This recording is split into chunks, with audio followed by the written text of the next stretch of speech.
आगामी स्थानिक स्वराज्य संस्थांची निवडणूक भाजपने स्वबळावर लढवण्याची आग्रही मागणी कोर कमिटीच्या बैठकीत करण्यात आली। मात्र याबाबत वरिष्ठ स्तरावर निर्णय होईल असं भाजपाचे नेते जलसंपदा मंत्री राधाकृष्ण विखे पाटील यांनी स्पष्ट केले। तसेच निवडणुका जिंकण्यासाठी सर्वांनी एकत्रित प्रयत्न करावेत। ककून हॉटेलमध्ये भाजपच्या शहर ग्रामीण कोर कमिटीची बैठक जलसंपदा मंत्री विखे पाटील यांच्या उपस्थितीत पार पडली। यावेळी आमदार सुरेश खाडे, आमदार गोपीचंद पडळकर, आमदार सत्यजित देशमुख, पश्चिम महाराष्ट्र संघटन मंत्री मकरंद देशपांडे, ग्रामीण जिल्हाध्यक्ष सम्राट महाडिक, शहर जिल्हाध्यक्ष प्रकाश ढंग, दीपक शिंदे, भगवानराव साळुंखे, पृथ्वीराज पवार, शिवाजी डोंगरे, ॲडव्होकेट स्वाती शिंदे यांच्यासह पदाधिकारी सदस्य उपस्थित होते।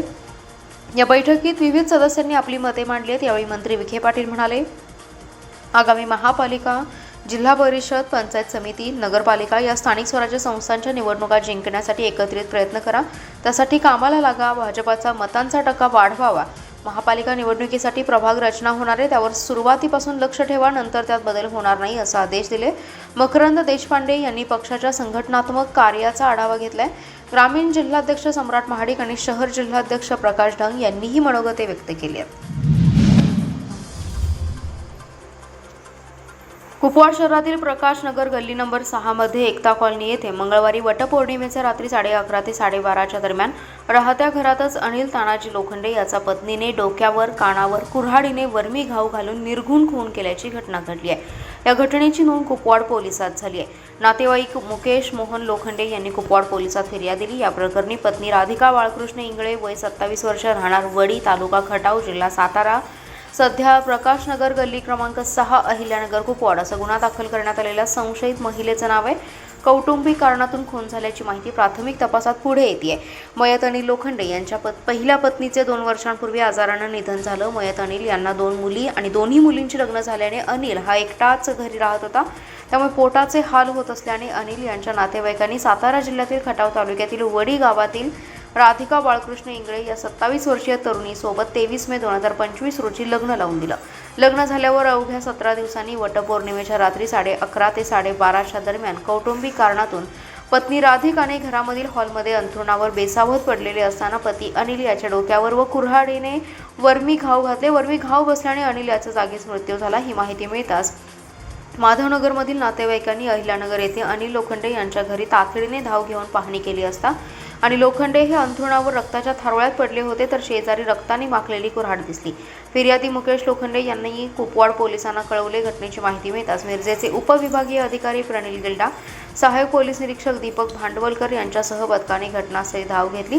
घटनेचा पंचनामा केला। संशयित राधिकाला ताब्यात घेतलं। संशयित पत्नी राधिका हिने खुनाची कबुली दिली आहे। आरवडे येथील बौद्ध विहार परिसरात अवैधरित्या दारू विक्री आणि जुगार अड्डा चालवला जात असल्याने या भागातील महिलांनी आज संपूर्ण कुटुंबासहित आज आक्रमक होऊन यांनी आज तासगाव पोलीस ठाण्यात निवेदन दिले।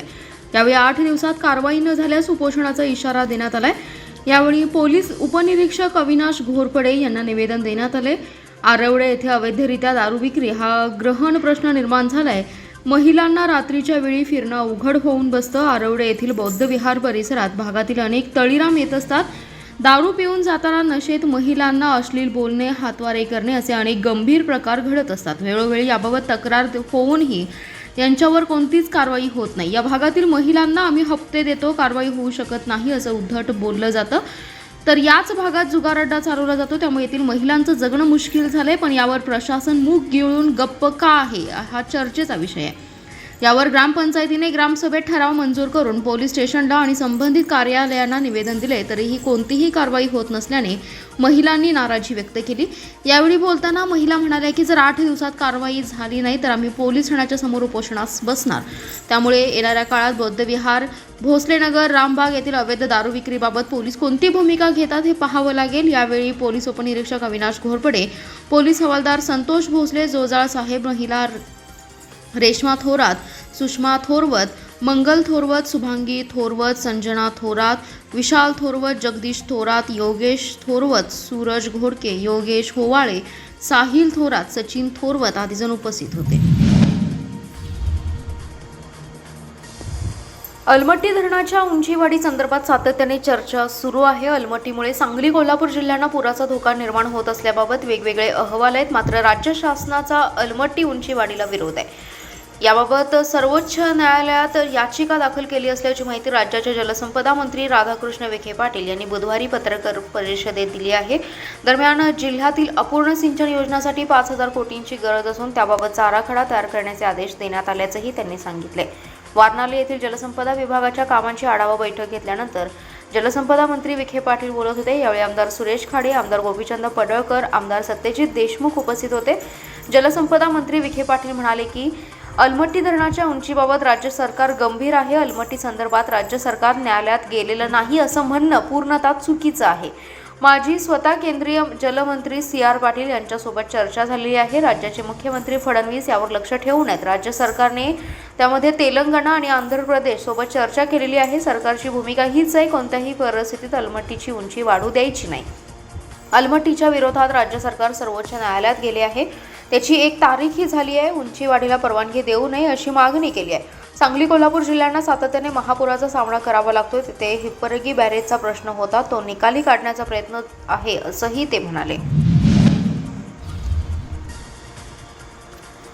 महापालिकेच्या निवडणुकीसाठी प्रभाग रचना तयार करण्याच्या सूचना राज्य शासनाने दिल्या आहेत. त्यानुसार समिती गठीत करण्याचं काम प्रशासनाने सुरू केलं असून 2 दिवसात प्रारूप प्रभाग रचनेला सुरुवात होणार आहे.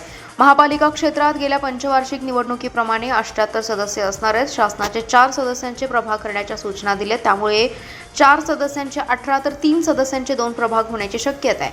सर्वोच्च न्यायालयाने 4 महिन्यात स्थानिक स्वराज्य संस्थांच्या निवडणुका घेण्याचे आदेश राज्य शासन आणि निवडणूक आयोगाला दिले आहेत. निवडणुकीमध्ये 3 टप्पे येतात. पहिल्या टप्प्यात प्रभाग रचना करून आरक्षण ठरवणे, दुसऱ्या टप्प्यात मतदार यादीचे विभाजन, तर तिसऱ्या टप्प्यामध्ये निवडणूक असते.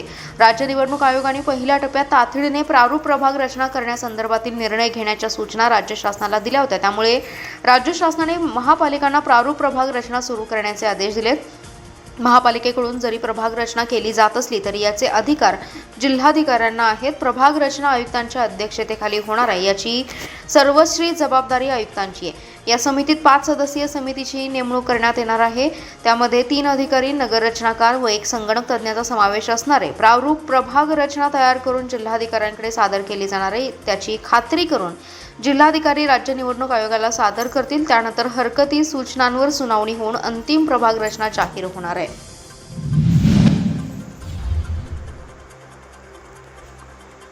सांगली महापालिकेचे उपायुक्त वैभव साबळे यांनी खोटे कर्णबधीर दिव्यांग प्रमाणपत्र सादर करून शासकीय नोकरी मिळवली आहे. वैभव साबळे यांच्या विरोधात 2 मे 2025 रोजी मुख्यमंत्री देवेंद्र फडणवीस यांच्याकडे तक्रार केली आहे.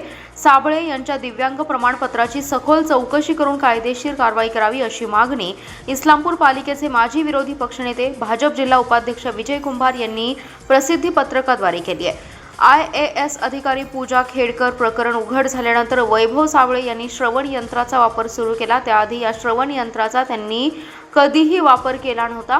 कर्णबधीर दिव्यांग प्रमाणपत्र हे वैभव साबळे यांचा जन्मादिवशी कर्णबधीर असल्याचे प्रमाणपत्र आहे, परंतु जन्मजात कर्णबधीरची चाचणी होत नाही. या चाचणीसाठी 2 ते 3 वर्षाचा कालावधी लागतो. त्यामुळे त्यांनी मिळवलेलं दिव्यांग प्रमाणपत्र बनावट आहे.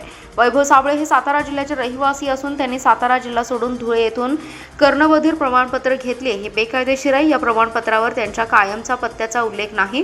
वैद्यकीय तपासणी अहवालात ते अनुपस्थित आहेत. वैभव साबळे यांचे दिव्यांग प्रमाणपत्र रद्द करून त्यांच्या विरुद्ध गुन्हा दाखल करण्यात यावा. त्यांच्या शासकीय सेवेच्या भरतीची सखोल चौकशी करावी. वैभव साबळे यांची वैद्यकीय फेरतपासणी राज्याबाहेरील संस्थेमार्फत करण्यात यावी. इस्लामपूर नगरपालिकेच्या सेवा काळातील त्यांच्या कामकाजाची तसेच गैरकारभाराची सखोल चौकशी करावी असे निवेदनात म्हटले. मुख्यमंत्री फडणवीस, मुख्य सचिव सुजाता सैनिक, महाराष्ट्र लोकसेवा आयोगाचे अध्यक्ष, संचालक, अंमलबजावणी संचालनालय, राज्याचे दिव्यांग आयुक्त प्रवीण पुरी यांच्याकडे 2 मे 2025 रोजी तक्रार केल्याचं म्हटलंय. महापालिकेच्या कार्यालयीन शिस्तीचा भंग करणे व कामासाठी तडजोड करणाऱ्या आरोपावरून कुपवाड विभागीय कार्यालयातील स्थापत्य अभियंता अल आझम सलीम जमादार यांना महापालिकेच्या सेवेतून बडतर्फ करण्याची कारवाई आयुक्त सत्यम गांधी यांनी बुधवारी केली आहे. जमादार महापालिकेत मानधनावर नगररचना विभागात स्थापत्य अभियंता या पदावर कार्यरत होते. आयुक्त सत्यम गांधी यांनी कुपवाड येथील विभागीय कार्यालयाला 28 एप्रिलला भेट दिली होती.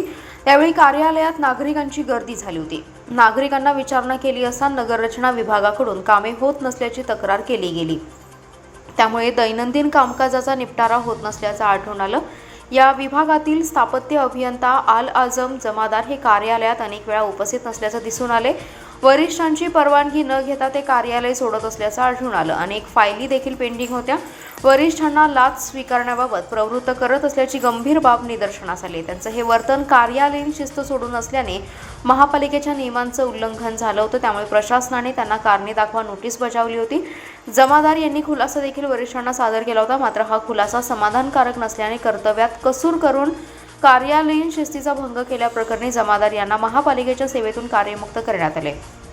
ते मानधनावर असल्याने त्यांना दिलेलं ओळखपत्र, विभागातील सर्व कामकाजाची कागदपत्रे तातडीने कार्यालयात जमा करण्याचे आदेश दिले। त्याबाबतचे आदेश बुधवारी आयुक्त सत्यम गांधी यांनी काढले।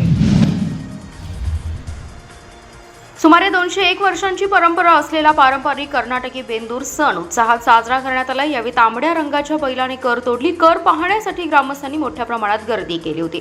मिरज पूर्व भागातील बाजारपेठेचे गाव म्हणून ओळखल्या जाणाऱ्या सलगरे गावात पारंपरिक पद्धतीने कर्नाटकी बेंदूर मोठ्या उत्साहात साजरा करण्याची परंपरा सुमारे 201 वर्षांपासून आहे। ही परंपरा सलगरे ग्रामस्थांनी आज अखेर जपली आहे। सकाळपासून वटपौर्णिमेनिमित्त महिलांनी वडपूजनासाठी गर्दी केली होती। शेतकऱ्यांनी आपल्या पशुधनासाठी नवीन कंडे, कासरे आणि विविध रंगांनी रंगवून पुरणपोळीचा नैवेद्य दाखवत बेंदूर सण साजरा केलाय। तसेच पशुपालकांनी जनावरे सजवून गावातून वाद्याच्या गजरात मिरवणूक काढण्यात आली आहे। दुपारी 4च्या सुमारास तांबडे आणि पांढऱ्या बैल जोडीची कर पाहण्यासाठी नागरिकांनी मोठी गर्दी केली होती। रामदास अप्पांच्या वाड्यामध्ये बैल बांधून या दोन्ही बैल जोडीला सराव म्हणून बेंद्रापूर्वी 2 ते 3 दिवस आधी पळवण्याचा सराव केला जातो। यानंतर गावातील वेशीपासून तांबडा आणि पांढरा बैल पळवत आणला जातो। यामध्ये ज्या रंगाचा बैल प्रथम येईल त्या रंगाचे धान्य अधिक प्रमाणात पिकते अशी आख्यायिका या बेंद्राच्या निमित्ताने मानली जाते। यावेळी तांबड्या बैलाने ग्रामस्थांच्या मोठ्या गर्दीत कर तोडली। तांबड्या रंगाच्या बैलाने कर तोडल्याने पेरणीचे चाडे आणि बेर वाद्याच्या गजरात घेऊन गावातील वेस आणि हनुमान मंदिरात दाखवून उपस्थित असलेल्या सर्व शेतकऱ्यांना मुठभर बियाणांचं वाटप करण्यात आले। घरोघरी कुंभारांनी बनवलेल्या मातीच्या बैलजोडीला पुरणपोळीचा नैवेद्य दाखवून पूजन करण्यात येतं। तर कर सोडतीच्या वेळी माजी सरपंच तानाजीराव पाटील, उपसरपंच रमेश चाळके, ग्रामपंचायत सदस्य व भाजप सरचिटणीस विजय पाटील, माजी उपसरपंच सुरेश कोळेकर, क्रांती तरुण मंडळाचे अध्यक्ष विजय शिंदे, सुनील निंबाळकर, वैभव शिंदे, सचिन निंबाळकर, रमेश राजगे, अरुण कांबळे, सुनील त्यागराज पाटील, रमेश माळी, उल्हास पाटील, किरण खरात उपस्थित होते।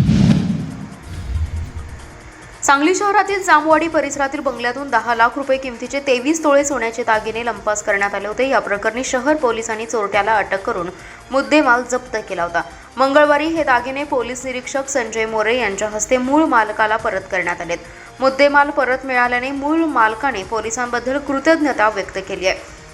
जामवाडी परिसरात फिर्यादी अनिरुद्ध चंद्रकांत सूर्यवंशी यांच्या घरातील तिजोरीतून 10 लाखांचे दागिने चोरीस गेले होते। या प्रकरणी शहर पोलिसात गुन्हा दाखल करण्यात आला। सोन्याचा गोफ, बांगड्या, चैन, अंगठी असा 223 ग्राम वजनाच्या दागिन्यांवर चोरट्याने डल्ला मारला होता। पोलीस निरीक्षक संजय मोरे यांनी गुन्हे प्रकरणाचा छडा लावण्याचे आदेश दिले होते। त्यानुसार पोलिसांचं पथक पेट्रोलिंग करत असताना कॉन्स्टेबल संतोष गळवे आणि गौतम कांबळे यांना योगेश अनिल जाधव हा चोरीतील दागिने विक्री करण्यासाठी येणार असल्याची माहिती मिळाली। पथकाने त्याला ताब्यात घेतलं। त्याच्याकडे सोन्याच्या 10 बांगड्या मिळून आल्या। Police head constable Sandeep Patil यांनी जाधव याची कसून चौकशी केली। त्याच्याकडून सोन्याचा गोफ, चैन आणि बांगड्या असे 10,10,000 रुपये किमतीचे 23 तोळे सोन्याचे दागिने जप्त करण्यात आलेत। मंगळवारी पोलीस निरीक्षक मोरे, उपनिरीक्षक प्रमोद खाडे, कॉन्स्टेबल आर पाटील यांच्या उपस्थितीत सूर्यवंशी यांना सोन्याचे दागिने परत करण्यात आले। यावेळी त्यांना पोलिसांबद्दल कृतज्ञता वाटली आहे।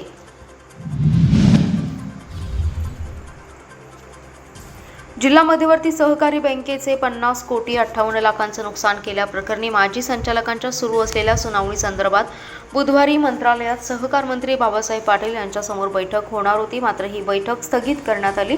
त्यामुळे जिल्हा बँक चौकशीची सुनावणी लांबणीवर पडली आहे। जिल्हा मध्यवर्ती सहकारी बँकेची कलम 83 अंतर्गत चौकशी झाली होती। या चौकशीत माजी संचालकांच्या काळात बँकेच्या कारभारात अनियमितता झाल्याचा ठपका ठेवला। तसेच यामुळे 4 प्रकरणात बँकेचे 50 कोटी 58 लाखांचे नुकसान झाले। ते संबंधित माजी संचालकांकडून वसूल करण्याची शिफारस शासनाकडे केली होती। त्यानुसार शासनाने या प्रकरणी कलम 88 अंतर्गत चौकशीचे आदेश दिले। दरम्यान काही माजी संचालकांनी या चौकशी विरोधात तत्कालीन सहकार मंत्री दिलीप वळसे पाटील यांच्याकडे अपील केलं होतं। या प्रकरणी जैसे थेचा आदेश कायम राहिला होता। आमदार पडळकर, आमदार सदाभाऊ खोत यांनी स्थगिती उठवण्याची मागणी अधिवेशनात लावून धरली। सहकार मंत्री पाटील यांनी ही स्थगिती 4 जून रोजी उठवण्यात आली। मात्र या प्रकरणी बुधवारी मंत्रालयात बैठक होणार होती। ही बैठक स्थगित करण्यात आली असल्याचं सांगण्यात आलं।